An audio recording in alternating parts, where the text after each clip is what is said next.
Olá, meu nome é Karine Fagundes, venho falar com vocês pelo canal do Centro Espírita João José Rodrigues, da cidade de Campo Limpo Paulista. E antes de iniciar nosso bate-papo de hoje, gostaria de pedir para vocês que gostam do conteúdo do canal, que curtam, compartilhem, comentem, deem sugestões, indiquem para amigos, para que a gente possa sempre estar divulgando o Espiritismo dessa forma. Bom, hoje nós vamos falar sobre ética da transformação, com base em duas leituras, tá? Que eu indico para vocês, quem puder estar lendo depois, para tirar suas próprias conclusões e refletir. O Evangelho segundo o Espiritismo, capítulo 17, Sedes Perfeitos, o item 4, Bons Espíritas. E o livro Reforma Íntima, Sem Martírio, Alta Transformação com Leveza e Esperança, de Vanderlei Oliveira, pelo Espírito de Hermance Dufour. Nós vamos focar no capítulo 2, mas eu indico a leitura desse livro, que deve ser de cabeceira para nós espíritas que buscamos nossa reforma íntima, tá? Para quem não sabe, Hermance Dufour foi uma das garotas que auxiliou Allan Kardec na codificação da doutrina dos espíritos. Mas como ser um bom espírito? Quando a gente lê essa passagem no Evangelho, ele diz que a doutrina bem compreendida leva o homem ao caminho do bem e a buscar a inteligência e a praticar os ensinamentos do Mestre Jesus. Que se algo não, que aqueles que leem, veem e não compreendem a doutrina, não é por falta de clareza da doutrina dos espíritos, pois ela não tem alegorias ou figuras que possam trazer duplas interpretações. E nem é necessário uma inteligência fora do comum para que possa ser compreendida, pois há pessoas de muito estudo, de um alto patamar, que não a compreendem, mas jovens, adolescentes, que a entendem. E isso tem a ver com, não tem a ver, na verdade, com questão de idade, de estudo, classe social ou algo assim. Está muito relacionado à maturidade moral, que tem a ver com a nossa evolução, o nosso grau íntimo, né? E o desapego da matéria. Mas o que essa... e diz o Evangelho segundo o Espiritismo que se reconhece o verdadeiro espírita pela transformação moral e pelos esforços que ele empregou para domar as suas más tendências. Então isso nos leva a refletir que ser um bom espírita é nós buscarmos nos melhorar, nos reformar e dominar as más tendências que está conosco. E o que é essa reforma íntima que nós tanto falamos na doutrina?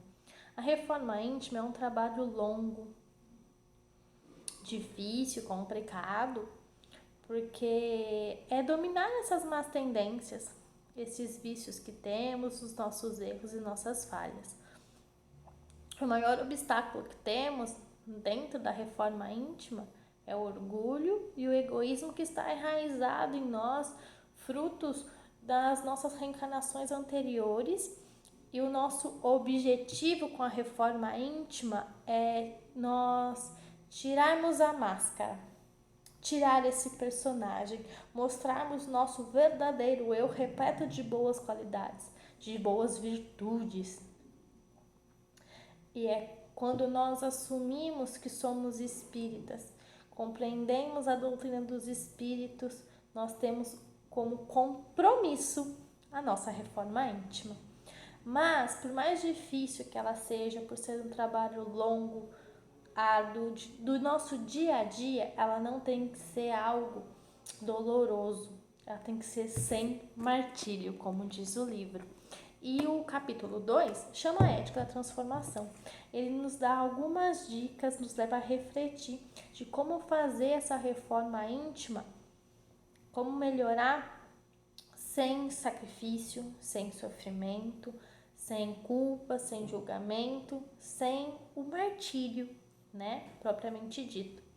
A ética da transformação, ela é o nosso mergulhar no nosso íntimo, buscar quem somos, o nosso eu verdadeiro. E nós temos um aliado muito grande para buscar essa nossa mudança, que é o Espiritismo com todo o seu conteúdo moral. E se nós juntarmos essa busca, né, o conhecimento da doutrina dos Espíritos com o seu conteúdo moral, com a nossa necessidade de nos melhorarmos desta reforma íntima, nós conseguimos mudar com segurança e equilíbrio. E para que essa mudança seja feita dessa forma tranquila e serena, por mais complicado que seja, o livro nos dá, né, algumas dicas de suma importância. É como se fosse um passo a passo de como nos melhorarmos sem sacrifícios, sem grandes dores. E o primeiro é o autoconhecimento. É buscar lá no íntimo a nossa consciência, sem julgamento, sem culpa. Entender quem somos, o verdadeiro eu de cada um. Sem a punição. Entender que todos somos humanos e passíveis a erro. Estamos aqui para a correção, não para a punição. E a ética, ela está muito relacionada a tudo que a gente buscar fazer preservando nossa saúde e a nossa harmonia.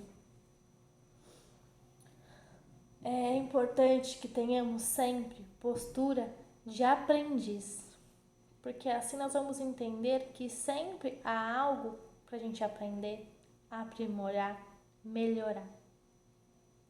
Que nada que a gente sabe é absoluto, que sempre a gente vai aprender algo mais, corrigir algo ou acrescentar algo no nosso conhecimento já adquirido. Observar as nossas atitudes, a nossa fala, o nosso pensar e o nosso agir. Viver em observação do que nós somos. Quando nós detectarmos que estamos indo para um caminho não legal ou pensando algo não bacana, sabe aquele orar e vigiar? Ele está presente na reforma íntima. É a gente controlar as nossas más tendências, corrigir as nossas falhas, né? É renunciar. A renúncia nesse processo, ela está muito evidente. Mas por que a renúncia?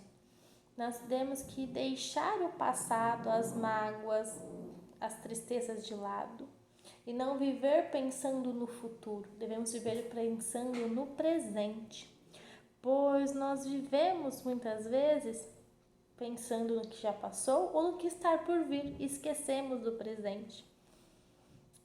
Alguns dias atrás, numa palestra, eu ouvi que depressão é excesso de passado e que a ansiedade é excesso de futuro.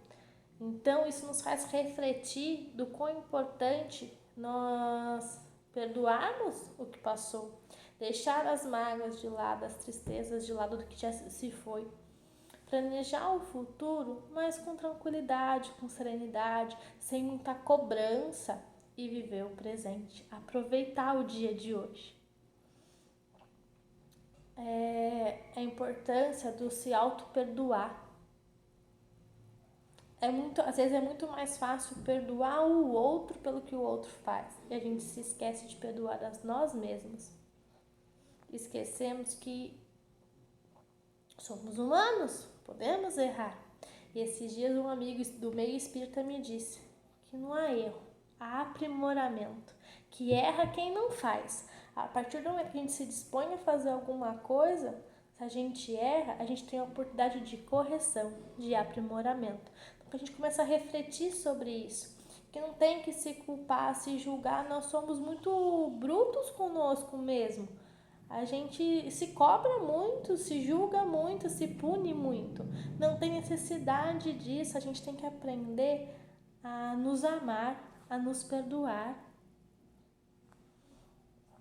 Devemos ser tolerantes conosco mesmo, com nossos erros, com nossas falhas. Aprender a corrigir sem ficar se julgando, se culpando.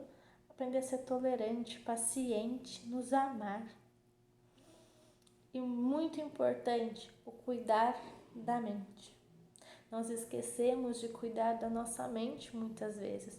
O cuidar da mente é tão importante quanto nos alimentarmos, quando cuidar da nossa higiene, cuidar do nosso corpo físico.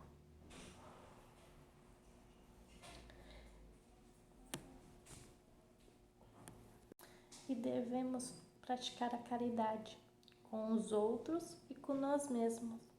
A caridade de ser paciente, de ser amoroso, de poder dialogar, de poder conversar. Então, por mais difícil que aparenta ser, que nós possamos iniciar ou a cada dia buscar a vontade de nos reformar, de nos melhorarmos, com essas dicas que o livro nos dá, lembrando de não nos culparmos, mas que tudo é oportunidade de aprendizado, de aprimoramento. Gratidão a todos vocês, um grande beijo.